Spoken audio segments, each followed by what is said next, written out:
नाज़रीन, अमेरिका और ईरान के दरमियान जुमे को मुफाहमत की तारीखी याददाश्त पर दस्तखत होने जा रहे हैं, जिसके साथ ही 2 माह पर मुश्तमिल मुज़ाकराती अमल शुरू हो जाएगा। इब्तदाई मुसव्वदे में 14 निकात शामिल हैं, जिनमें जंगबंदी से लेकर ईरान पर पाबंदियों के खात्मे और मुआशी बहाली तक मुख्तलिफ इकदाम शामिल हैं। अमरीकी वेबसाइट ब्लूमबर्ग ने इन निकात की तफसील शाया की है, जिनके मुताबिक मुफाहमती याददाश्त के 14 निकात कुछ यूं हैं। नंबर 1, लबनान समेत तमाम महाजों पर फौरी और मुस्तकिल जंगबंदी का फैसला। नंबर 2, अमरीका और ईरान का एक दूसरे की खुद मुख्तारी का एहतराम करने का है। नंबर 3, 60 रोज में हतमी मुआहिदा करने की पूरी कोशिश करने पर इत्तफाक। नंबर 4, बहरी नाकाबंदी का खात्मा और आबनाए हरमुज में आमदोरफ्त की बहाली। नंबर 5, खलीजी तजारती रास्तों की जंग से पहले वाली सतह पर बहाली। नंबर 6, 300 अरब डॉलर से ईरान की इक्तसादी बहाली के मंसूबे की तश्कील। नंबर 7, ईरान पर आयद तमाम पाबंदियों का मरहलावार मुकम्मल खात्मा यकीनी बनाने का फैसला। नंबर 8, ईरान का जौहरी हथियार तैयार न करने का अज़्म। नंबर 9, हतमी मुआहिदे तक मौजूदा सूरत हाल बरकरार रखने का अज़्म। नंबर 10, अमरीका ईरानी तेल बरामदात के लिए खुसूसी इजाजत नामे जारी करेगा। नंबर 11, ईरान को मुंजमद असासों की मरहलावार वापसी और मुकम्मल रसाई। नंबर 12, हतमी मुआहिदे के कामयाब निफाज के लिए खुसूसी तरीकाकार कायम करने पर इत्तफाक। नंबर 13, मुफाहमती याददाश्त पर दस्तखत करने के बाद मुज़ाकरात शुरू होंगे। नंबर 14, अक़वाम मुत्तहिदा की मंजूरी से मुआहिदे को कानूनी हैसियत देने का फैसला। ये तो 14 निकात हो गए, जिन पर यकीनन दोनों मुल्क तवील मुशावरत के बाद मुत्तफिक हुए हैं, लेकिन बदएतमादी की फजा अब भी कायम है और अमरीकी सदर डोनाल्ड ट्रंप ने ईरान को खबरदार किया है कि उसने अगर अपनी जिम्मेदारियों पर अमल ना किया तो वो फौजी कार्रवाई दोबारा शुरू करने के लिए तैयार है। अमरीकी सदर ने G7 मुमालिक के सरबराही इजलास के मौके पे जुमे को स्विट्जरलैंड में मुतवक्के मुआहिदे का हवाला देते हुए कहा कि नहीं, ये हतमी नहीं, ये एक MOU है। यूं उन्होंने एक बार फिर यह वाजे किया कि यह एक मुआहिदा नहीं बल्कि सिर्फ एक मुफाहमती याददाश्त है, जिसकी बुनियाद पर आइंदा कोई भी मुआहिदा होगा। सदर ट्रंप ने यह भी कहा कि मुझे अगर यह पसंद ना आया तो हम दोबारा इन पर हमले शुरू कर देंगे और उन्होंने अगर मुनासिब रवैया इख्तियार ना किया तो हम फौरन वापस जाकर इनके सरों के ऐन ऊपर बम बरसाना शुरू कर देंगे। सदर ट्रंप की इन धमकियों के दौरान इजरायली अफवाज ने आज भी जनूबी लबनान में मुतअद्दिद मकामात पर बमबारी की। हालांकि जंगबंदी के हालिया फ्रेमवर्क में लबनान को भी शामिल किया गया है। लबनानी सरकारी मीडिया के मुताबिक नबातिया और अतराफ के इलाकों पर फजाई हमले जारी रहे, जबकि जहरानी के करीब अंसारिया को ड्रोन्स के जरिए निशाना बनाया गया। ईरान की पार्लियामान के स्पीकर मोहम्मद बाकिर कालिबाफ ने अपने लबनानी हममनसब से बात करते हुए यह वाजे किया कि जंगबंदी का इतलाक लबनान समेत हर महाज पर होना चाहिए और इजरायली अफवाज को जनूबी लबनान से वापस जाना होगा ताकि मुतासिरा आबादी अपने घरों को वापस लौट सके। ईरान की वजारत खारजा पहले ही मौक़िफ़ जाहिर कर चुकी है कि लबनान किसी भी ऐसे बंदोबस्त का लाजमी हिस्सा है जो जंग के खात्मे के लिए किया जा रहा है। दूसरी जानिब अमरीकी सदर यह इंदिया दे चुके हैं कि ईरान के साथ मुआहिदा इजरायली कार्रवाइयों के बावजूद भी बरकरार रह सकता है, जिससे इस मुआहिदे के अमली हुदूद पर सवालात उठते हैं। दूसरी तरफ ईरान के मरकजी फौजी हेडक्वार्टर खातिमुल अंबिया सल्लल्लाहु अलैहि वसल्लम ने खबरदार किया कि जनूबी लबनान में अगर हमले जारी रहे तो उन पर शदीद रद्द-ए-अमल जाहिर किया जाएगा। ईरानी वज़ीर ख़ारजा अब्बास इराक़ची ने भी वाज़ेह किया कि लबनान के मकबूजा इलाकों से इजरायली फौज के इनखला तक इस तनाज़े को ख़त्म तसव्वुर नहीं किया जाएगा। ईरान का मौक़िफ़ वाज़ेह है कि मुजव्वज़ा मुफ़ाहमती याददाश्त की पहली शिक में ही जंग के मुकम्मल खात्मे का जिक्र है, जिसका इतलाक लबनान समेत हर उस महाज पर होना चाहिए जहां यह तनाज़ा फैला हुआ है। ईरानी हुकाम इस दौरान यह तासुर देने की कोशिश कर रहे हैं कि उन्होंने इस जंग में कामयाबी अपनी मज़ाहमत की वजह से हासिल की है, जिसकी बुनियादी वजह यह है कि ईरानी क़यादत इस मुआहिदे को अवाम में काबिल कबूल बनाने की कोशिश कर रही है। ईरान के सख्त गिर हल्के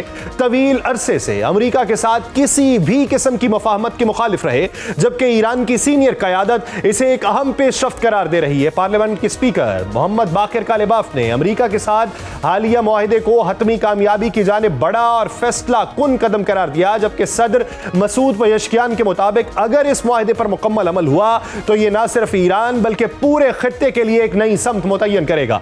बाकिर कालेबाफ की जानिब से मुआहिदे की हिमायत को खास अहमियत दी जा रही है, क्योंकि वो मोतदिल सियासी धड़े से वाबस्ता तसव्वुर नहीं समझे जाते और उनका यह मौक़िफ़ जाहिर करता है कि मुआहिदे को रियासत के ताकतवर हलकों की ताईद हासिल हो चुकी है। अगरचे हालिया दिनों में ईरान के सख्त गिर हलकों का बयानिया कमजोर हुआ, जिससे यह तासुर मजबूत हुआ कि आला सतह पर इस मुआहिदे को आगे बढ़ाने का फैसला हो चुका, लेकिन मुकम्मल इत्तफाक राय अब भी मौजूद नहीं। ऐसा दिखाई देता है कि फैसला साज हलकों ने सियासी दबाव को देखते हुए यह रास्ता इख्तियार किया। इस पूरे अमल के दौरान ईरान में बढ़ते हुए मौशी दबाव ने भी अहम किरदार अदा किया। जंग, पाबंदियों, बहरी रुकावटों, तेल की मंडियों तक महदूद रसाई और महंगाई की बुलंद शरह ने आम शहरियों की जिंदगी को बराह रास्त मुतासिर किया। ऐसे में अवाम के लिए असल सवाल बयानिया नहीं बल्कि यह है कि क्या इस मुआहिदे से महंगाई कम होगी, क्या रोजमर्रा अखराजात में कमी आ जाएगी और क्या एक नई जंग का खतरा टल जाएगा या नहीं। अमेरिकी नायब सदर जेडी वेंस के मुताबिक ईरान को बराह रास्त माली इमदाद नहीं दी जाएगी, लेकिन पाबंदियों में नरमी की सूरत में उसे अरबों डॉलर्स तक रसाई मिल सकती है, जिसे ईरान अपनी इक्तसादी बहाली के एक अहम मौके के तौर पर पेश कर रहा है। इसके बावजूद कई अहम मामलात अभी तय होना बाकी हैं। अफजूदा यूरेनियम, निगरानी के निजाम, पाबंदियों के अमली खात्मे, आबनाए हरमुज और लबनान से मुतल्लिक निकात आइंदा मुज़ाकरात में ज़ेर बहस आएंगे। दूसरी जानिब इसराइल के किरदार से मुतल्लिक गैर यकीनी सूरत-ए-हाल अब भी है। इसराइली वज़ीर-ए-आज़म बेंजामिन नेतन्याहू वाज़ेह कर चुके कि इसराइली अफवाज लबनान में अपनी मौजूदगी जारी रखेंगी, जबकि अमेरिकी सदर डोनाल्ड ट्रंप ने इसराइल के कुछ इक़दामात पर तनकीद के बावजूद दोनों मुमालिक के दो तरफा ताल्लुकात को मजबूत करार दिया। मसला लेकिन यह है कि लबनान में अगर कशीदगी बरकरार रहती है तो ईरान पर रद्द-ए-अमल जाहिर करने के लिए दबाव बढ़ेगा और मुआहिदे की अमली हैसियत का इम्तिहान शुरू हो जाएगा। इसीलिए अवामी सतह पर भी इस पेशरफ्त को मोहतात नजर से देखा जा रहा है। कुछ हलकों के नजदीक यह वक्ती मोहलत है, जबकि दीगर के लिए असल फैसला इस बात पर होगा कि आया यह मुआहिदा जमीनी हकाइक को बदल पाता है या नहीं।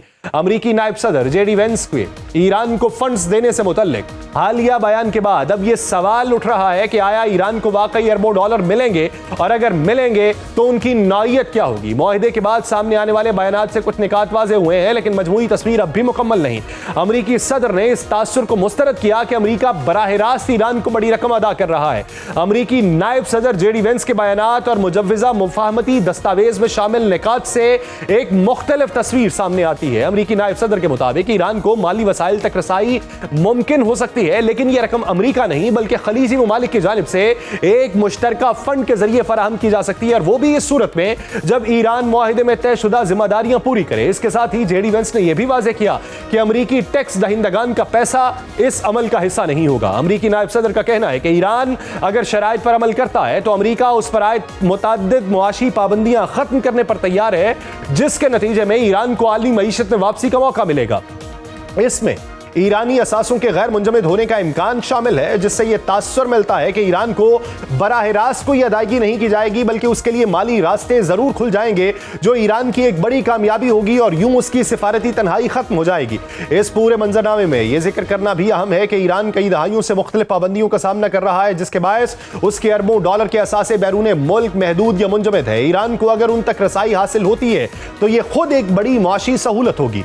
लेकिन इस पूरे मंजरनामे में आबनाए हरमुज का मामला गैर मामूली अहमियत का है। ट्रंप ने यह वाज़ेह किया है कि इस बहरी रास्ते पर किसी किस्म का टॉल या महसूल नहीं लिया जाएगा, लेकिन ईरानी वज़ारत ख़ारिजा के तर्जुमान ने यह इंदिया दिया है कि जहाज रानी से मुतल्लिक़ खिदमात के अखराजात वसूल किए जा सकते हैं। दोनों फरीकैन के बयानिए में इस फर्क ने यह सवाल पैदा किया कि आया अमली तौर पर महसूल खत्म होगा या सिर्फ उसकी शक्ल तब्दील होगी। जेडी वेंस के मुताबिक इब्तदाई 60 रोज़ा मुज़ाकराती अरसे में कम अज कम यह तय है कि आबनाए हरमुज से गुजरने वाले जहाजों पर कोई फीस आयद नहीं की जाएगी। उसके साथ यह भी कहा गया कि अमेरिका ऐसे किसी निजाम को कबूल नहीं करेगा जिसमें इस रास्ते के इस्तेमाल पर बाकायदा टैक्स या टोल लिया जाए, जिसकी ईरान ने खुलकर मुखालिफत नहीं की। यह जंग एक ऐसे मरहले में दाखिल हो चुकी है जहां अमेरिका और ईरान में आरजी मफाहमत की उम्मीद तो पैदा है, लेकिन इसराइल के लिए मुआहिदा और इसके निकात कबूल करना आसान नहीं है।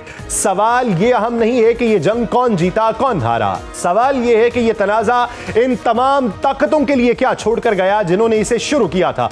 यह कहा जाए तो गलत नहीं है कि ट्रंप और इजरायली वजीर आजम बेंजामिन नेतन्याहू के लिए जंग एक भयानक गलती साबित हुई और दोनों मुल्क ही अपने अपने अहदाफ हासिल करने में कामयाब नहीं हो सके। 28 फरवरी को अमेरिका और इजराइल पर ईरान के हमले का मकसद ईरानी रजीम की तब्दीली था, लेकिन अमेरिका और इजराइल दोनों के लिए यह जंग एक डरावना ख्वाब साबित हुई और ट्रंप को हर हरबा इस्तेमाल करने के बाद भी मैदान जंग से पसपाई इख्तियार करना पड़ी। अमेरिका के लिए जंग इसलिए भी अच्छा तजर्बा नहीं रहा क्योंकि उसने अपनी फौजी और सिफारती ताकत की हुदूद को बराह रास्त महसूस किया। जंग के दौरान अमेरिकी असलहे के ज़खायर न सिर्फ तेजी से कम हुए बल्कि यह भी वाज़ेह हुआ कि अमेरिका के लिए मुसलसल फौजी मुदाखलत अब माजी की तरह एक आसान फैसला नहीं रहा। इस दौरान चीन और दीगर आलमी ताकतें इस सूरत हाल को खामोशी से देखती रहीं क्योंकि यह पहली बार नहीं था कि अमेरिका एक बड़े तनाज़े में अपनी हिकमत अमली के नताइज पर सवालिया निशान छोड़कर राह फरार इख्तियार कर रहा था। खलीजी अरब ममालिक के लिए यह सूरत हाल कम नुकसानदेह नहीं रही। इन रियासतों ने दहाइयों से खत्ते में खुद को इस्तेहकाम के मरकज के तौर पर पेश किया, लेकिन हालिया जंग ने उस तासुर को कमजोर किया। तवानाई की सप्लाई लाइन्स और खास तौर पर आबनाए हरमुज बार बार खतरे में रही, जिससे उनकी मईशतों और आलमी सरमायाकारी के एतमाद पर बराह रास्त ज़रब पड़ी। अब उन ममालिक में खामोशी से यह बहस जारी है कि क्या अमेरिका पर मुकम्मल इन्हिसार जारी रखा जाए या ईरान के साथ किसी न किसी सतह पर मुफाहमत का रास्ता इख्तियार किया जाए। यह मुआहिदा दरअसल एक मुकम्मल अमन डील नहीं बल्कि एक वक्ती वक्फा है। इसके जरिए जंगबंदी में तौसी हुई, बहरी नाकाबंदी खत्म हुई, आबनाए हरमुज को दोबारा खोला गया, लेकिन बुनियादी सवालात अब भी हल तलब हैं जिनमें ईरान का जौहरी प्रोग्राम शामिल है। ये जंग शुरू हुई तो उस वक्त भी ईरान और अमेरिका के दरमियान जनीवा में संजीदा मुज़ाकरात जारी थे।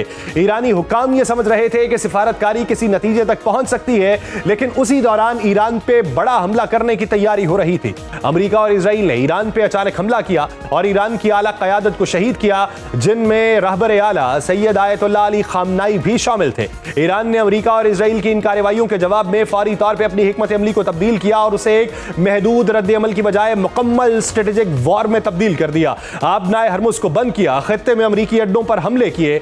ये उसी हिकमत अमली का हिस्सा था जिससे अमेरिका को जंग के अंदर ज्यादा से ज्यादा नुकसान पहुंचाना था। उस वक्त अमेरिका और इजराइल दोनों को यह अंदाजा हुआ कि यह जंग उनके इब्तदाई अंदाजों से कहीं ज्यादा पेचीदा हो चुकी है। अमेरिकी क़यादत ये दावे तो करती रही कि ईरान की फौजी सलाहियत मुकम्मल तौर पर खत्म हो चुकी है, लेकिन अमली तौर पर अमेरिका का ऐसा कोई एक दावा भी दुरुस्त साबित नहीं हुआ। ईरान का रियासती ढांचा बरकरार रहा, उसकी जवाबी सलाहियत कम होने की बजाय ज्यादा मुनज़्ज़म हुई। इजराइल इस जंग में अमेरिका का शराकतदार था, लेकिन हैरान कुन तौर पर उसे बाद में होने वाली मुफाहमती बातचीत से बाहर रखा गया। यही वजह है कि तल अवीव में सियासी सतह पर सख्त नाराजगी है। नेतन्याहू ने इस जंग को अपनी सियासी जिंदगी का अहम तरीन फैसला करार दिया, लेकिन अब उन्हें अंदरूनी तनकीद और आइंदा इंतखाबात के बाद शदीद दबाव का सामना है, जिसकी वजह यह है कि जंग ने इजराइल की सलामती को गैर यकीनी सूरत हाल से दोचार कर दिया है। दूसरी तरफ ईरान के लिए अमेरिका और इजराइल के दरमियान उभरने वाले इख्तिलाफात एक अहम सिफारती मौका साबित हुए हैं, लेकिन साथ ही मुआहिदे के मुस्तकबिल के हवाले से खदशात भी हैं। अवामी सतह पर इस जंग के असरात सबसे ज्यादा शदीद रहे। ईरान में हजारों बेगुना शहरी शहीद हुए, बुनियादी ढांचा तबाह हुआ, मुआशी निजाम शदीद दबाव में आया। अब जब जंग रुक चुकी है तो सबसे अहम सवाल यह कि क्या यह मफाहमत किसी बड़े और पायदार मुआहिदे में तब्दील होगी या नहीं।